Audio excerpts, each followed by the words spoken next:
Behind the Grind. I'm your host, Missy Breezy. Remember, if you like tonight's show, to hit that like and subscribe button. Today, we have a very special guest with us. He's the winner of the 2013 Bay Area Black Comedy Competition. He's one of New York City's King of Comedy superstars. He's also appeared on Nick Cannon's Wildin' Out, BET's Comic View, Jamie Foxx, Laugh-A-Palooza, and King of Comedy. Everybody, please welcome Rip Micheals. Let's give it up for Rip Micheals! We're gonna have some fun. Let's go. What's up, your boy Rip Micheals? Funny as hell. Everybody hands go up.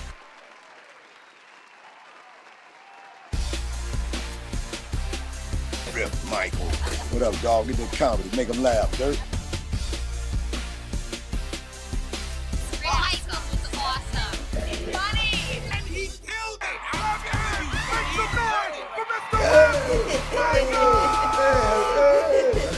So how are you doing this evening? I am blessed and highly favored. I'm doing good. So am I. You look really good. You look great. Well, thank you. You know what I'm saying? I woke up this morning, brushed my teeth, put on some soap. You on my did, body, okay. You know? I tried to do the Christian thing, you know what I'm saying? Praise God a couple times. He's right there. He'll do it. Let him use you. That's He will right. Be a vessel. He's doing big things for you. Won't he do it? Mm-hmm. Okay. Ask and you shall receive. That's what God I is say. good? Yes, God is great. He's awesome. Okay, you ain't going to church. You missed the whole phrase. God is good all the time. All the time, God is good.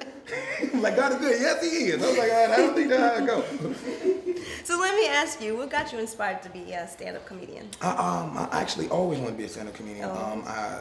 That was from when I was a little kid, seeing Def Comedy Jam with Martin Lawrence as a kid, and seeing that. I was like, and then my teacher told me one day, she was like, if you're going to act a fool, you might as well get paid for it. I was like, that's a job? Really? That's a real job? Why am I here wasting my time doing this crap? What am I doing wasting my time? So, yeah, and I've always wanted to do that. But I ended up going to college and everything like that. And after I got out of college, I was in going to law school, and my friend passed away. And he was like, Rip, you should always, you know, really give this stand-up thing a try. And I met Dave Chappelle in a comedy club, and he was like, well, you should go. You should go to New York. So I came to New York. I had never been before.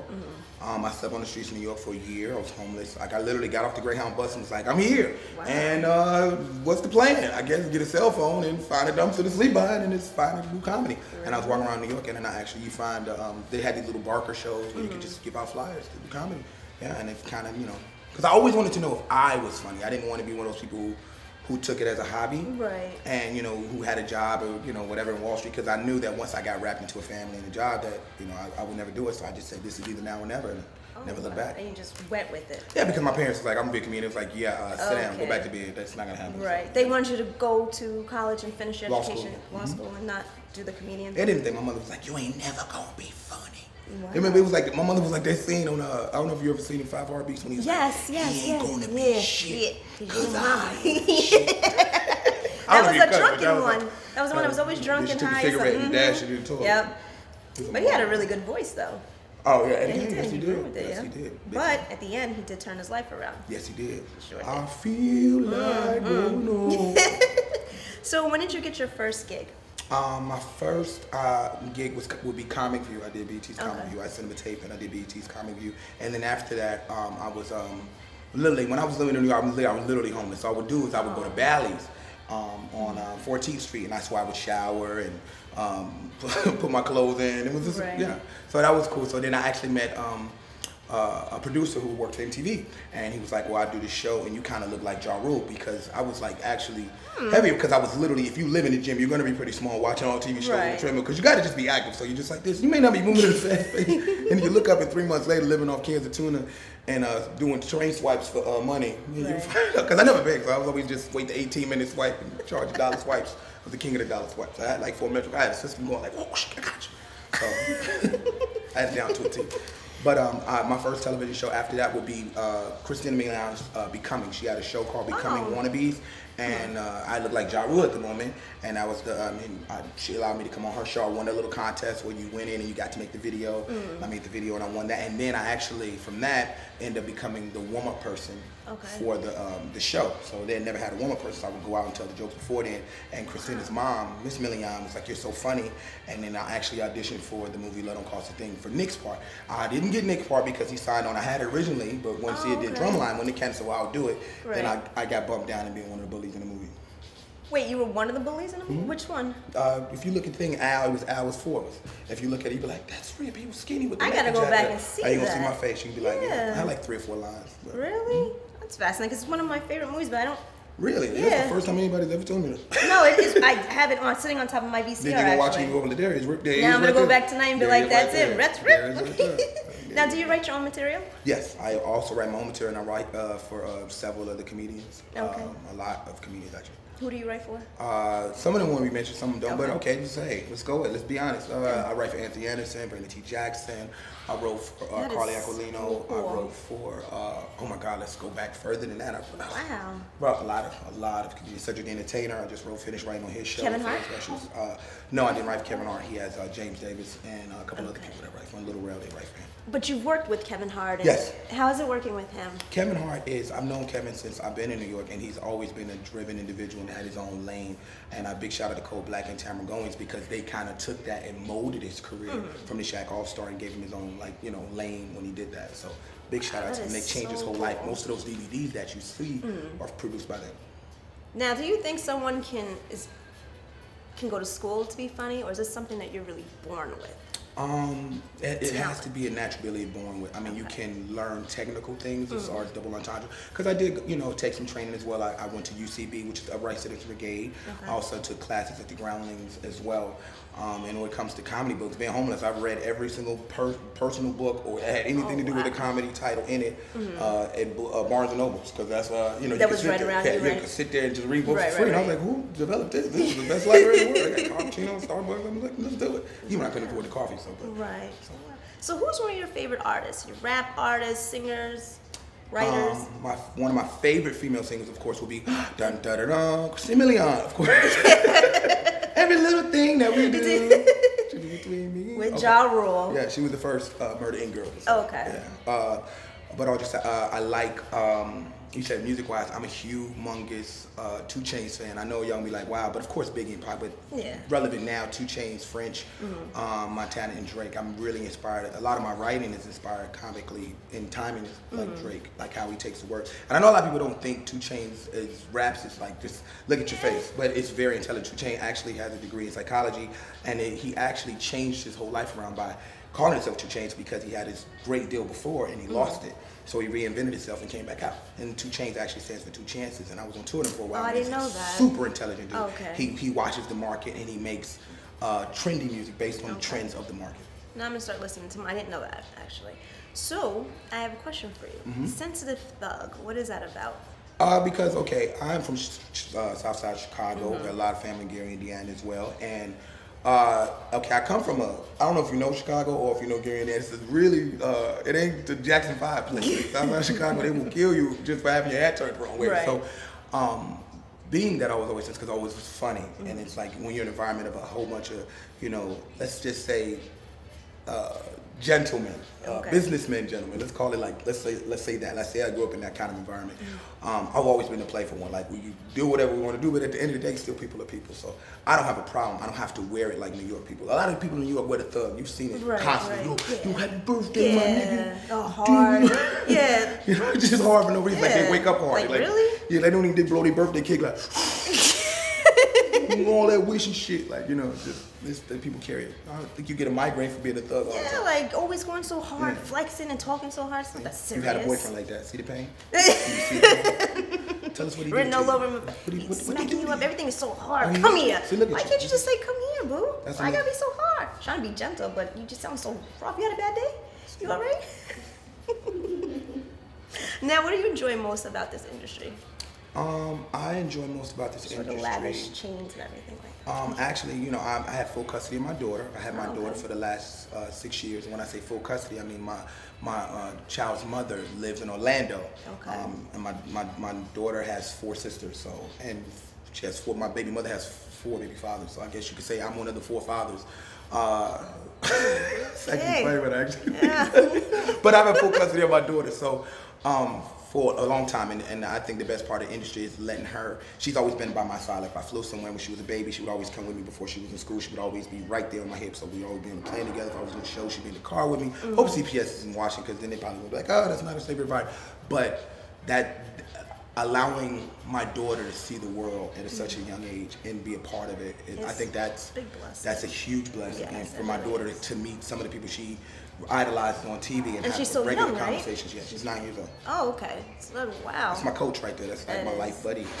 You guys do everything together. You guys are really tight. Yeah, my daughter actually started the weight loss. Like, we literally went to Six Flags and Great Adventure and New Jersey, and I literally, for her first time that she's finally was tall enough last year to get on a roller coaster, and I was too fat to get on a roller coaster. And they don't tell you you're too fat to get on a roller coaster. They just be like, you know, you gotta be a certain weight. No, they put you on a roller coaster, and then they just push the thing down, and you gotta lock it. And then they come around and check it, and they be like, they don't lock. So they try to push it and say, breathe in, push. Suck that in, hold that in. Right, then the manager comes and he goes, he's like, I help him, I get it. And it's like 4 children just pushing on your chest at one time. Then they all collectively look at each other and they go, yeah. And they don't say you're fat. They don't call you a fat ass. They don't say that you're bare and this ride is for humans. What they say is, sir, it has to lock. It has to close for your safety. And now you got 3 roller coasters backed up behind. You got a line full of angry people, and you just got to get off the roller coaster. And then your daughter's looking at you like, she's your friend. And your daughter's your race. She's just like, let's go. I'm like, no, daddy paid $60. You gonna ride? You gonna ride up in this flight. We ain't leaving. And so then I had to go experience the whole Six Flags by myself. And that is a walk of shame when you get off the roller coaster and you got it. And all those people are like, look at his fat ass. He was too fat to get on the roller coaster the first time. How did that make you feel though? Like, does it bother you? It really hurt my daughter. The worst part of the situation to me was the fact that my daughter was trying not to act like she was having a good time. Like, I asked her, how was the roller coaster? My daughter was like, well, it was okay. Right. And I'm like, oh. And then we walked down the steps and they got these screens where they take your pictures. She's like, whoa! Or jewels all coming out, hands in the air. Oh my God, but someone's like, you don't have to have a bad time, daddy. But then, okay, I feel like if you're too fat to ride a roller coaster, at least they should treat you like a person in a wheelchair with a broken leg. I should be able to cut the line. Exactly. Because I have some kind of defect that is affecting me for riding around properly. So, no, they don't give you a fat person's pass. No, so the only ride I got on is Six Flags. I was 330 pounds, actually. So the only ride I got on was the hot dog machine. I got on the pretzel ride. I did the cotton candy machine 3 times. So my heart had needless to say, I did have a heart pounding time. So there you go. And that's what motivated you to go hard and lose this weight? That happened in August, and I promised my daughter that we would go before Six Flags closed. We were going to go, and Daddy would be small enough to get on the rides with you. And by October, I had lost, I want to say, 72 pounds. Wow. All hard training? Were you doing a program? Was somebody training you? Or? It was mostly, you know, because you know how you make these weight loss things. Mostly my daughter like, Dad, get up. He's going to gym time. And I was like, okay. And then seeing my daughter, and she literally went to Planet Fitness with me. Anytime she got out of school, she had her outfit, and she would be right there with me on a treadmill, and she'd be like pushing me. And then after that, you know, seeing my daughter, and I don't know if you've been on a tread climbing next to your daughter or a treadmill, but seeing my little girl, come on, Daddy, you're doing pushing you to do that. Is like, give her credit, little coach there you got. Yeah. After that, I was like, I would not let my daughter down, and Now, you guys been to Six Flags recently? Oh yeah, a couple times. We've been to a couple of them. We've been like 4 of them now. We 6 Flags people. Yeah, now you guys are we season pass holders. Yeah. That's what you get ended up like this. Yeah, we got stamps in our season pass. So crazy. All right, everybody, we're gonna take a short break, but when we come back, we're gonna have more with Rip Micheals. So stay tuned.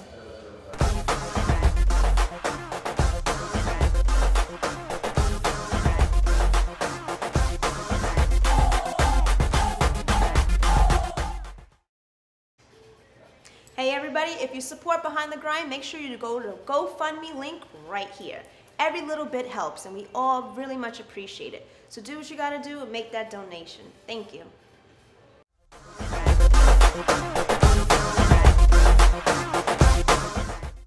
Welcome back to Behind the Grind. We have Rip Micheals here with us today. Mama, I wanna see. Do you know what I wanna know? What is the most dumbest rumor you've ever heard about yourself? The dumbest rumor I've ever heard. Craziest rumor, if you have to put it that way. About myself. Somebody told me I wasn't a father. It was like, I was like, oh, I'm with my daughter. But I was like, why are you putting stuff on the internet? She's like, so that's the craziest thing you've read on the internet? No, that would probably be the one thing. It was like somebody, well, you don't always get all kind of crazy rumors, ripped it, you gay, whatever. Because you don't get stuff like that. Like, right. It's just part of the thing. I don't know what happens when you get you hit a certain level of fame. People be like, oh, he's gay. You be like, I didn't even get it's like your life is expired and nobody told you. Like, damn it. You get pulled over. You're like, you know you're gay now. I was like, I didn't even know. I'm sorry. Can I get off with a warning? I don't have to suck a dick right now, do I?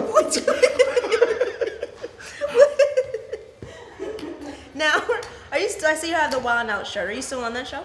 Yeah, this is the new season of Wild 'N Out. It's actually on each and every Wednesday at 11 o'clock on MTV2. Shout out to the whole MTV2 Viacom. Now, producers and Nick Cannon, man, he gives so many different comedians a shot. Really? He does. He really. How's it working with him? Is he hilarious? Is he this?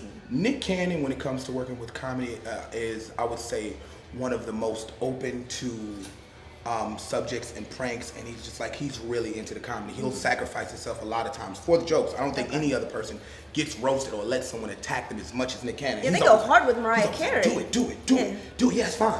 Like I pushed, like the season before, I wrote for like 4 different comedians that were on the first season.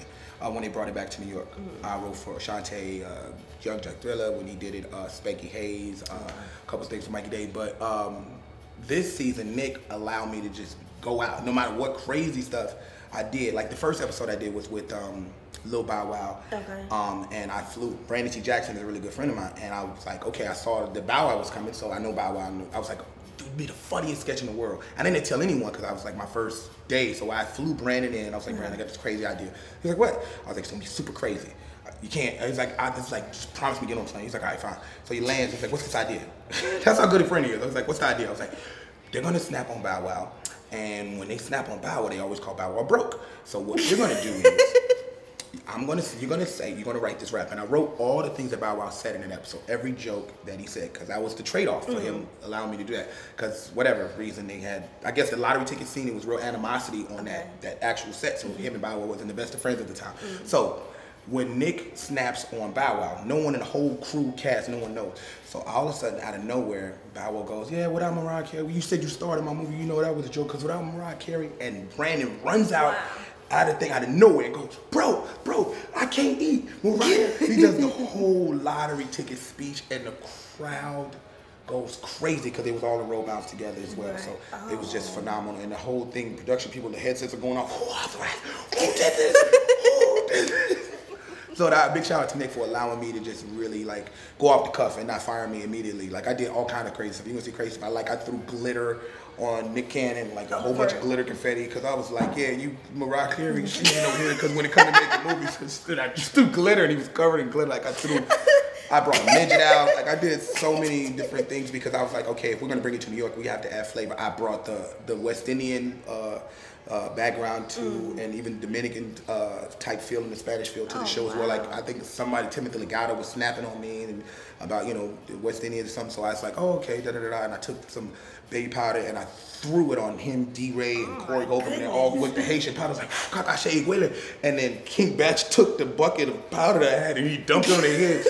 So the whole cast is covered in baby powder. And they were like, fire him. So fucking fire. Why would you allow him to throw fucking baby powder? We look like ghosts. And the crowd is losing it. And Nick is like, Rip, they hate you. I love it. Whatever you want to do, just keep doing it. So I think that's just crazy that Nick has that. Like, really, he's really about the laughs. And it's like, if it's super funny, he's with it. They be going hard about him with Mariah Carey, though. He's super with it. And that lets you know how great a comedian must be to take that. Like, he just takes it. And he never tones it down. He never tones it down. Like, just, I think it's awesome. That is amazing. Now, I saw an episode with you on Joe Judge Brown. How is that? It was called Letting Go. Was that staged or was that real? Because I couldn't tell. No, it was a point in my career where I did this little acting thing, and they were like, okay, cool, and I auditioned for all these different things, these little reality shows where they actually put real people in it, and I did every one of them, Judge Joe Brown, Judge Judy, Judge Mathis, People's Court, Pit Row. I did them all, and they kind of came on all at the same time. It was just, people was like, oh, one was about me suing a dude over a dog. We had a puppy on like People's Court, and me and this girl, like, we was together on Judge Brown. And you guys were married on this one? Huh? You guys were married on this one? No, we weren't married. We was just a couple, and we were like, yeah, I was trying to get my ring back. That's what it was. We were trying to get a ring. They're all comedians. Everybody, if you look, one was with Nima Williams, one was with Richie Redding, who was on the Cat Williams special, one was with Nima Williams, who did BET Comedy View with me. So it was just all these funny sketches that were happening in real life, and it was super hilarious. Like Nima Williams, I sued Nima Williams for making me fat because in getting with my girlfriend, he was teaching me moves with putting bacon grease on my stomach and like eating bacon late at night because taking in fat cuts fat. Like it was just so silly. Wow, that is so crazy. Silly. Yeah. Now, who haven't you worked with yet that you want to work with? I never worked with Eddie Murphy. I've worked with Chris Tucker. It was big, huge. I've worked with Martin on First Amendment.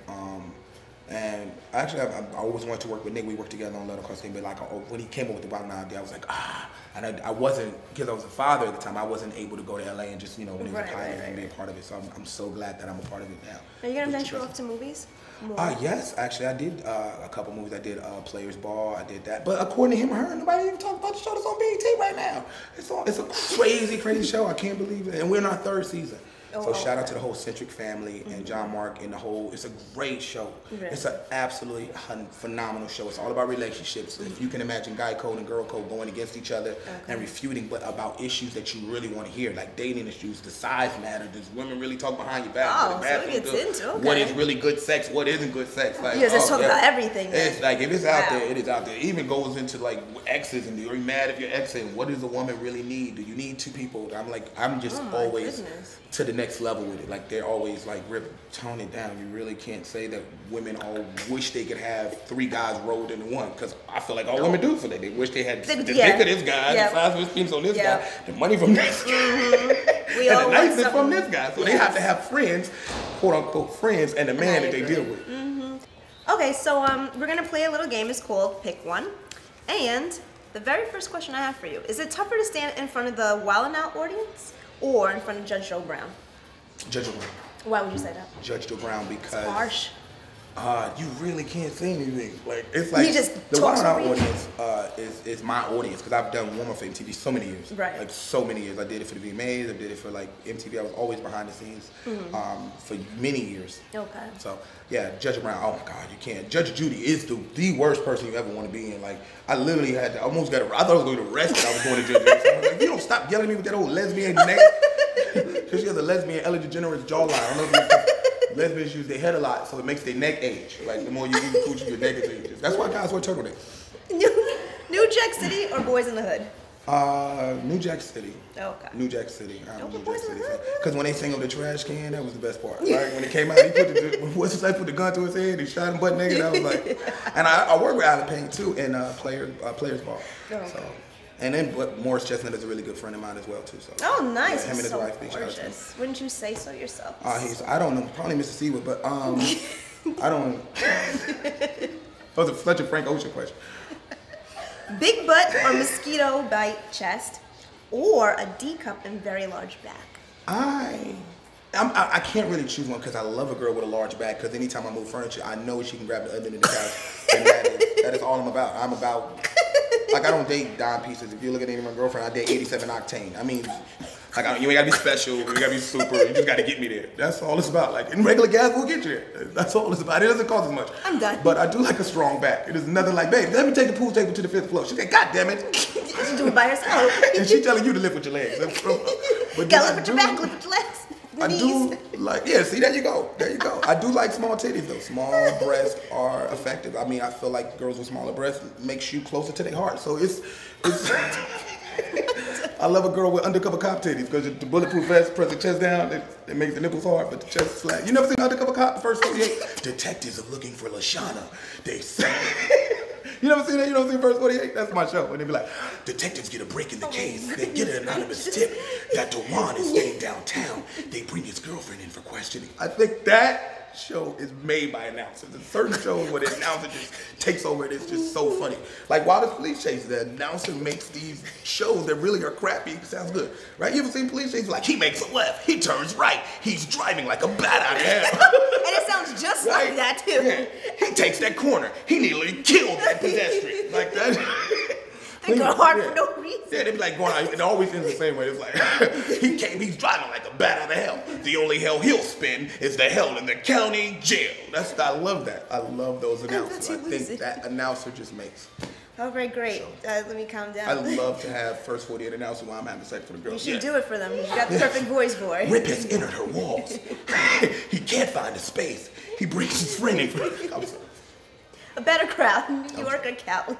For comedy, I would say New York. I think New York is the best crowd in the entire world for comedy. And like Dave Chappelle told me when I first, got into this.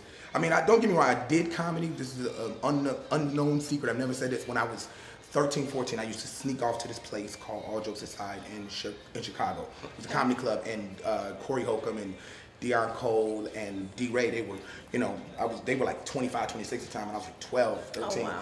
And they used to let me do comedy. I never told my mom I used to go, because my father, I don't know how to say this. Okay, my father and parents, they've been married for 36 years. Okay, let me just put it out there. They've been married for 36 years, but they've been cheating on each other for 37 years, okay? So my mom would cheat and my dad would cheat, okay? I guess you could say I grew up in a whorehouse. I don't know how to explain it, but it's just But back then, when somebody cheated, they made you call my mom used to make me call her boyfriends Uncle Charles and my daddy girlfriend Auntie Jockey, and I didn't realize this. I was like 12 and I came home and was like, I want Auntie Jockey. She's like, goddamn Auntie, that's your daddy girlfriend, you son of a bitch. You smell like a perfume. And I was like, well, what about Uncle Charles? You asked me, got you goddamn Uncle Charles, don't you say nothing either. I was just, so my Auntie Jockey, actually Celeste, whatever, I told her I wanted to be a comedian, so she actually took me to a comedy club, and that's how I, you know, as a kid, that's how I was like, I did it. But I had to wait to actually pursue it until after I got to college. Very good. Well, everybody, we heard. I didn't answer your question. New York. Because they're real, they're honest, and if you're not funny, they will boo the hell out of you, and you get to experience every single culture in New York. You get to see Russian, Jamaican, Haitian, white, black, it's everything.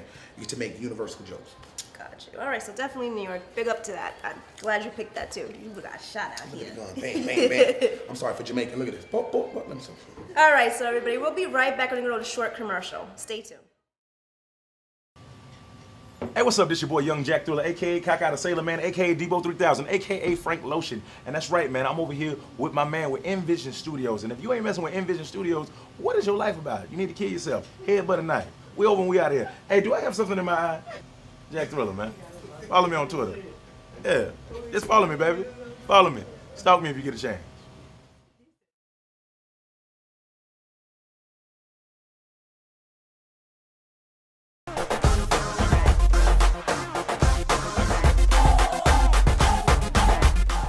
Everybody, and welcome back to Behind the Grind. We have Rip Micheals here. So tell everybody what's coming up. What's coming up for me right now? I just did Comics Unleashed. You'll see that. It's a show with Byron Allen. Comes on NBC. Okay. You'll see the thing I did with Stars. You'll also see my 30-minute special called Nick Cannon Presents The Comedians of Wild Now. That comes on MTV too. So big shout out to Nick Cannon for doing that. You'll also see the new season of According to Him or Her that I'm on. Okay. And you'll see me on an episode of Californication that I did with Brandon T. Jackson, as well as Hulu Deadbeats that I'm also on. Oh, nice. And a couple of secret projects. And you'll also see this whole young funny movement that is taking over. It's a whole bunch of sketches, a whole bunch of just that stuff is just so phenomenally funny. But it's all the sketches have meaning to them. Like we did one with called Shibo, and it's like it's a female Debo, but it's not like that. It's like we're three fathers, we're sitting there, and they reenacted the scene out of Friday.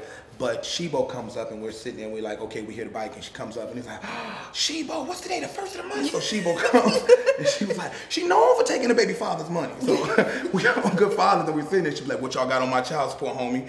And she spread it down. She was like, I ain't got no kid with you. I don't care if we got no kids with you. I ain't shit question. So then she passed down him and then she takes the change. She's like, man, give him back his daughter change. She's like, my son's change. It's like, and he was like, and then it's just the message is like, man, damn, a good father can't have nothing. So it's just a shout out to all the fathers that actually take care of their kids and they don't get the credit and they get rammed through the system and they just get taken advantage of because of all the bad fathers that don't do anything. Right. So I think that the whole movement of sketches with a meaning and just not just making irresponsible jokes is huge. That is, so yeah, but a lot of big stuff coming up. Oh, I'm also on the Adrian Peterson's All Pros Comedy Tour, which is a humongous tour that's taking over with the NFL.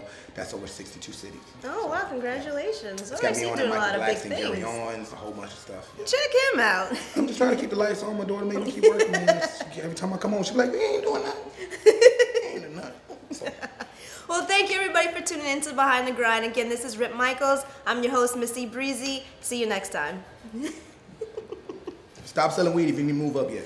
I just want to put that.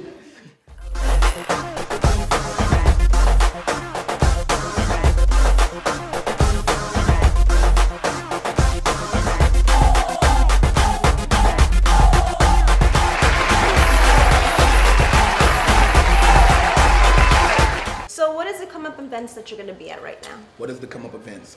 First, what are the come up events? I like that. That was like such a ebonic type. What are the come up events, huh? Tell us what the come up events is. Oz got a lot of things going on. Oz gonna take the lady's place on Popeye's commercial. Whoa, you're gonna love my chicken from Popeye.